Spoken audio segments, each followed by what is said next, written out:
Нарын районунун Актан Тыныбек атындагы орто мектебинин аскерге чейинки даярдык сабагынын мугалими Куталиев Төрөбек, 10-класс. Саламатсыңарбы окуучулар? Бүгүнкү сабактын темасы жараат жөнүндө түшүнөк. Сабактын максаты: 1. Жараат жана анын түрлөрү боюнча жалпы маалымат аласыңар. 2. Медициналык алгачкы жардам көрсөтүүнү билесиңер, кандай каражаттарды колдонууну үйрөнөсүңөр. 3. Үйрөнгөнүңөрдү турмушта пайдаланууга көнүгөсүңөр.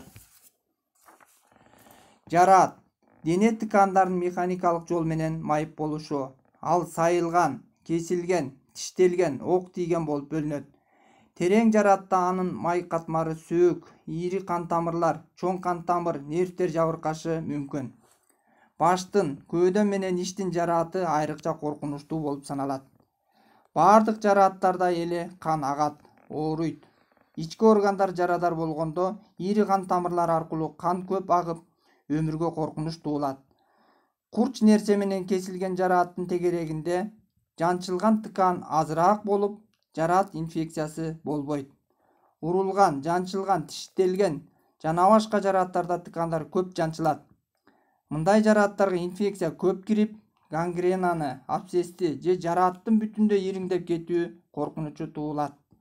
Биринчи жардам көрсөтүүдө кан агууну токтотуп, булганбас үчүн асептикалык эрежени сактап, таза марли менен бекем таңуу керек. Жараатты жууганга болбойт, себеби ириңдетүүчү микроб кирип кетиши мүмкүн. Буттун жарааттарында кыймылдатпас үчүн шакшак коюп таңып, медициналык мекемеге жеткирип, шалга карата эмдетүү зарыл.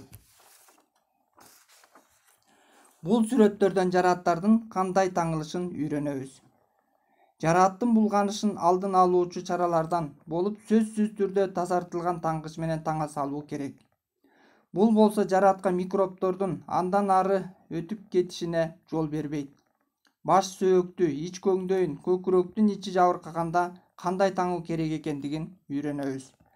Сырткы жараатка караганда ички органдардын жабырланышы бир кыйла коркунучтуу болот. Кайтарым байланышка жараат боюнча жана аларга биринчи медициналык жардамды кантип көрсөтөбүз? Ушул суроолорго интернеттен жана башка булактардан алып жооп бересиңер. Көңүл бурганыңарга рахмат, саламатта калгыла.